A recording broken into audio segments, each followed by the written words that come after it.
Bart, what's the key to Aaron Rodgers and the Packers upsetting Tom Brady and the Patriots? Understanding exactly what their recipe is, right? They're going to defer, get the ball, and what they try and do, they try and score right before the half, come out before the half, go up by 2 possessions, and then make you one-dimensional. I mean, the Green Bay is one-dimensional anyway, but they really make you one-dimensional, make you have to throw the ball. The problem that the Patriots are going to have are the fact that they really don't have a pass rusher. And if you can't put pressure on Aaron Rodgers, he's going to eat you alive.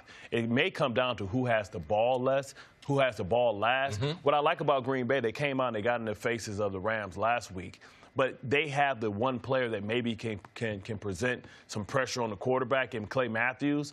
And I don't see that same player on the other side when I look at the Patriots, somebody that can get pressure on the quarterback. They can disrupt, and Pettine's played against Brady 100 times, being with the Jets, and also being a member, being a defense coordinator for the Buffalo Bills. So he understands what some of the rules and some of the tells are. We all have little secrets in our little notebook, and we have a couple on Tom Brady, and I know he's going to use them. He's going to get Tom Brady off his spot, understanding that he can't throw on the run accurately.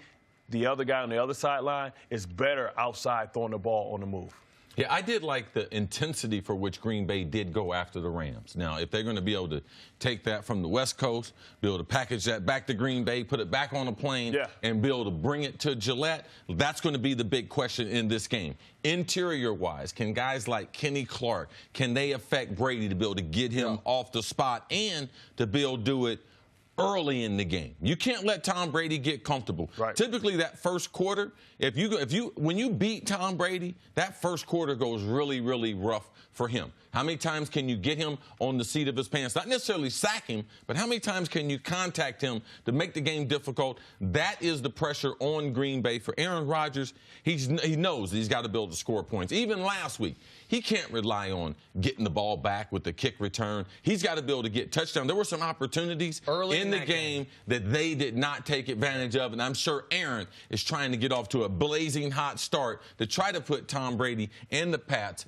under pressure there at home where they are almost unbeatable. Listen, if Sony Michel does not play, and he didn't play last week, he's been limited in practice all week, I think this game skews to advantage Packers. I understand it's in Gillette. I understand that the Pats have won 5 in a row. I get it.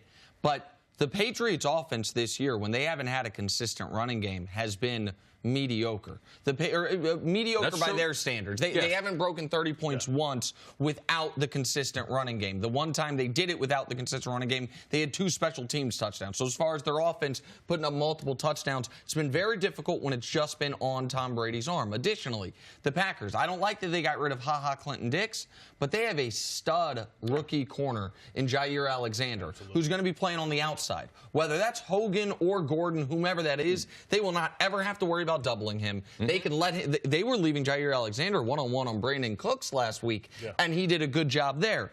So if Gronk, even if Gronk plays, he was out of practice yesterday, he's going to be limited.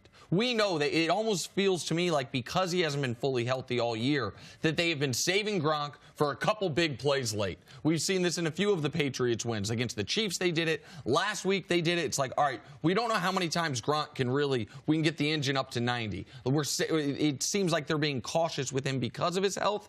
If they also don't have Sony Michel, they're limited on options outside of Julian Edelman. What about Belichick's approach, then? You talk about the Packers and how they does Belichick's approach change at all, or what they do given these circumstances? Well, this is a familiar chess match between Pettin and Belichick and McDaniels. They've done this over and over again. He understands exactly what he's going to get, and he understands that he's probably going to see the Spartan package. And what's the Spartan package? The Spartan package is the package where Pettin, comes out with a lot of defensive backs, a lot of safeties, a lot of corners, and what he does is he baits you to run the ball. That's why Sony Michel is so important.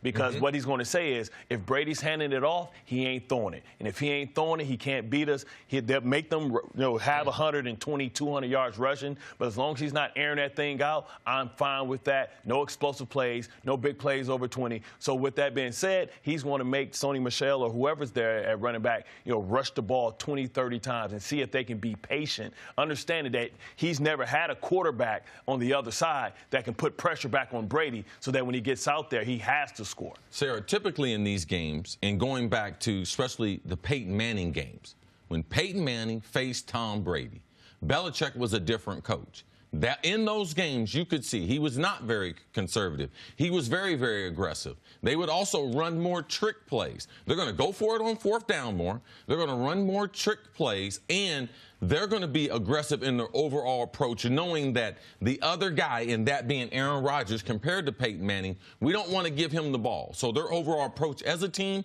going into these games, it's very, very different than the normal New England approach, where they say, we're going to defer, we're going to give you the football, we're going to sit back, try to figure out what you're doing, and try to put you in checkmate later in the 4th quarter. No, they're going to be very, very aggressive because of his respect, and he said that in the press conference when he spoke about Aaron Rodgers. All right, you didn't tell me to write that down, but I did write down Spartan package. Now, that's interesting, because you know what it reminded me of? The opposite of the way people have played Dallas this year. Dallas this year, they have basically said, you got to throw it. What are you thinking? Yeah. We got single high safety. Everyone's one-on-one. We want you to throw it, so we're going to give you a defensive look where you'd feel foolish if you don't. Now, against the Patriots, that could be particularly effective just in this regard. Brady has made shouldn't say he's made a career of, but part of his greatness has been always having no ego to the position.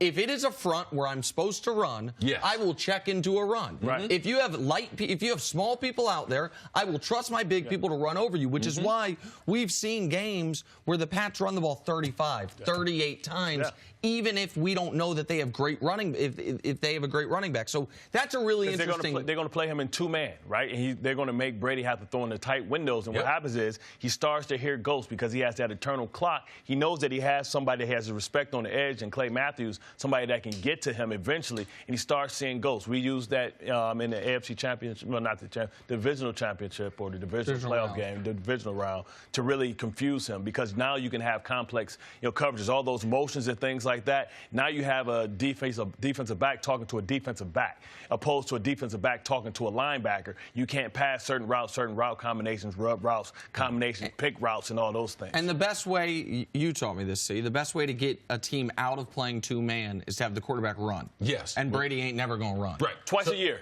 It's in his contract. Twice a year. Bart, stacked NFC North for the Packers, especially given the way the game ended last week. Yes. What's the sense of desperation? How do you expect them to be feeling coming into this one? Well, I think they understand the sense of urgency to stay pace with Minnesota. I don't think they really see Chicago as a legitimate threat. They have a lot of flaws, mainly their quarterback. They understand that Kirk Cousins can carry a football team. Thielen's, out of his mind right now, and Diggs and everybody, they're playing well. But I think they feel that, if they just stay the course, continue to get healthier and healthier. I think they made those moves because they have the respect for Jair, for Josh Jackson, for a lot of those guys back there, understanding that they can get something in return. They realize also that the Saints are 6-1. So everyone talked about the Rams. The Rams 8-0. Yeah. All right, them first 2 slots right now. So now you want to go on the road? You want to be a wild card? I don't believe they want to be a wild card. So I believe a sense of urgency kicks in, and I believe that in this game they try to get their season turned around. Thanks for watching. Subscribe here to get the latest from the show. Also, be sure to check out more of the best clips from First Things First, or go watch a few segments from our other shows on FS1.